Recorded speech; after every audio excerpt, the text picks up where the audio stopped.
All right, so this is our 007 Aston Martin AR.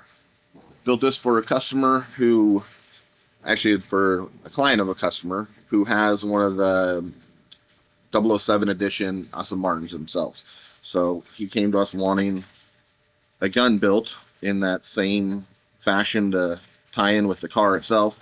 So what we did here is any of the pattern that you see along here on the front, anything that's sort of chopped in with the filigree work is actually the stitching that's on the seats and throughout the whole vehicle.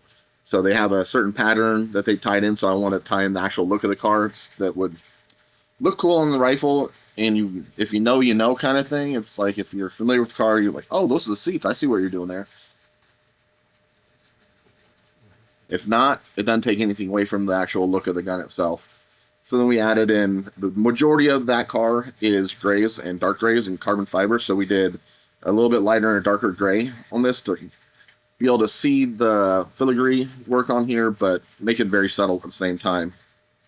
So then we went through the whole thing and added obviously different James Bond references as well as a car to tie it all together.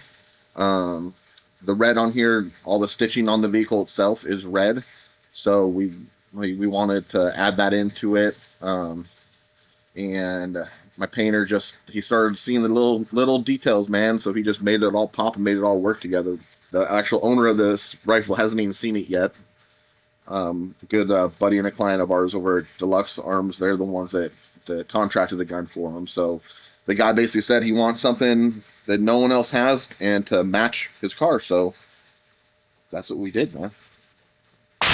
This is a Century Arms NAC 9. It's a 9mm AK variant that we converted to a full auto for demo here at the shop. Thinking with this one was, I don't know, a lot of my own stuff. I like to have kind of a backstory I made up in my head. It kind of helps me with all the detail work on it. So this one, I wanted to go back kind of, obviously, this is a much newer style gun they had, during the Cold War era, but I wanted to kind of dive into that history a bit. So I made this one where it had, a bunch of the USSR old logos on it, the old flag, just a bunch of design, took some of the uniforms and took some design elements out of the old Soviet uniforms and put them onto the gun. And then basically I wanted to be like one of our guys, one of our old CIA, Jason Bourne kind of dudes that over there having to get back to us, and he ended up having to take this off of somebody, and then he went to work with scratching out the USSR stuff and started scratching in the "We the People" and the American flag on it, and then a bunch of hash marks on it for keeping count on what you need to do to get back over here to the United States. And that was kind of the thinking on that. And JMac was kind enough to supply us with all the aftermarket hardware for it, and they make really good aluminum stuff. So I was able to really get a nice depth that I like to with the engraving on it. And yeah, I think it came together pretty well. Looks rad. So how do you get the coating or the gun red, the different colors? That's all a Cerakote. That's a really really good Cerakoter.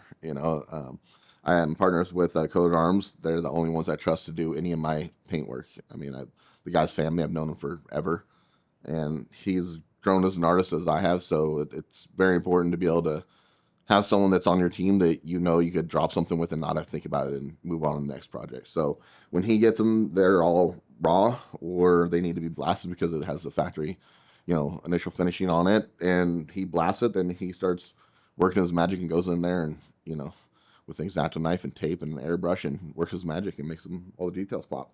Will that coating wear off with use? Yeah, so it's pretty tough. It's a ceramic base, so it holds up to most of the cleaners that are out there now. But it's just like anything, any material. If it wears enough, it'll start wearing down. It is pretty hard. It's about as good as it got right now. But as far as something that you're able to use color and actually be able to bring out details, I don't know of anyone else that's making a better material. So it's just going to wear with the gun, like a gun that's when you buy it is all pristine and black, Yep. and then eventually it starts getting a little gray and. Yep. Yeah. The bluing starts wearing on it, or like if your handguns, you get holster wear going in and out, and that sort of thing. It just kind of it can be scratched, but you definitely they're not safe queens, so you can still use them and just don't throw them in the bed of your truck and they won't get scratched up, kind of thing. But over time, yeah, any of the coating will definitely wear on them. So this is an AR9 that's also converted to full auto for here at the shop. This was started off as a customer build, actually. It's an actor that's based out of LA, Sammy the Dwarf. He loved this gun and he wanted to make it a Chucky theme. That he's a dwarf. And he said as soon as Child's Play came out, that's all that he ever was. Every Halloween he was a Chucky doll. So he was super pumped on that. Unfortunately, he had some health issues that he's currently battling right now. So he said, you know what, man, I'm never going to be able to come back up there and pick that gun up. He was like, I know we've talked about what we wanted on it, but, you know, you just keep it and do whatever you want. So I'm like, well, are you sure, Sammy? He said, yes, 100%. I'm like, okay, well, if that's the case, I'm going to convert it to full auto so we can keep it here as a demo. And then I'll do it in a Chucky theme, the Child's Play theme, in honor of you. And, you know, and he was, you know, super excited about that. And it's come out multiple times and got to actually enjoy it. And yeah, so like I said, it took this as a Sharp Brothers lower. It starts off, it's a jack lower, and we modified it to give it kind of the Chucky doll hair and the scarring that he has all over him. And then, you know, just stuff from, you know, different sayings from the movie, you know, the theme on it. We have Chucky's actual whole head on here. Yeah, it's just you know, just a fun. This is about is kind of wild of a design that you could get on it. You know, obviously this isn't. Probably wouldn't suggest using this for home defense, but you know, for a fun gun here at the range to go and enjoy, it's definitely accomplishes that. I'm sure if you pull it out on the range too, everybody's gonna go, "What the fuck? Yeah. How do I get one?" Yeah, it's definitely a popular one for sure. People definitely have a good time with it. Yeah, this one kind of came to me after a weekend of watching Scarface, where you guys have seen that movie where, you know, say hello to my little friend. So I wanted to build a full auto that says say hello to my little friend. That's a little shorty. So we went to work building this one. This is a suppressed AR-15. Uses the Gibbs hardware, and yeah, turned this one into a bunch of filigree work on this one. Had Scarface saying, you know, say hello to my little friend put on it. Actually, this one's 3-round burst, not a full auto suppressed.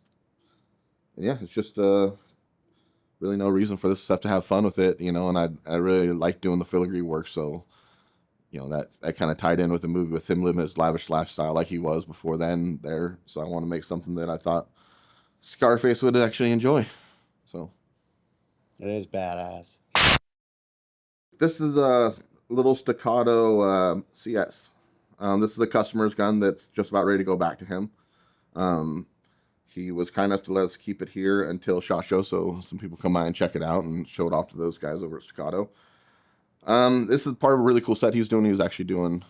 He's doing this one as well with little honey badger AR and then a long rifle as well. So this one he wants to keep down as kind of a family heirloom, hand it down to his kids. So he chose to go with, you know, an elegant filigree look on this. Nothing that's too crazy and outlandish. Just wanted something that's really clean that, you know, he could hand down over the years to go along with his other two pieces to go with the set.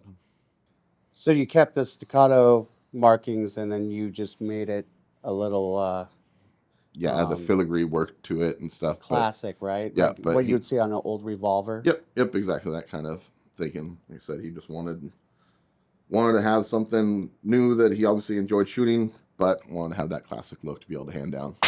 Now this one is probably one of my favorite ones that we built in quite some time. This is a gold-plated commemorative Golden Knights Stanley Cup winning. A couple years ago, we won the Stanley Cup, so Auto Ordnance was nice enough to donate the firearms to them. We're lucky enough, you know, my son playing hockey is, you know, damn near his whole life, that we're big fans out here. So we're nice enough to be able to meet a couple of the players and get to know them pretty well. And then a year or two later, they ended up winning the cup. So we had to build them a couple of these. So we built 4 of these ones for the players that we knew. Has filigree wrapped around the whole thing. It also has the Knights logo on it, just a bunch of different sayings. Vegas Strong on the top for commemorating the survivors and the tragedy that happened out here. And then we have the Stanley Cup wrapped around the top of it. And then this one is actually Aiden's Hills. So it has, in the filigree work on the bottom, he had a pretty big save where he went diving backwards and totally stretched out and it was all over the place. So we worked that in with the design for him. That is super intricate. You can see the numbers very clearly. Um, how long does that take? Like a gun like that, how many hours would that take? Good question. Yeah, a lot of people tend to think that the laser does most of the work. Well, it does a lot of the cut work, but there's a lot of time and drawn that goes into it. Typically on a full one like this, where we basically the whole entire gun's done, I have about 80 to 90 hours in the artwork on it, and then about another 60 to 70 in engraving, and then it's off to paint or off to coating or whatnot. So, on a bigger gun, where on some of the rifles, they'll bump up to about 100 hours drawing on it, and get up north of 80 hours as far as the engraving, because we need to go really deep on it, and just a lot of details. It takes time. Definitely looks like it. Thanks a lot for sharing everything. We really Absolutely. appreciate it. Absolutely. Real quick, how can everybody get a hold of you? My website's darkalliancefirearms.com or Dark Alliance Customs, either or. And then on Instagram, it's just Dark Alliance Customs.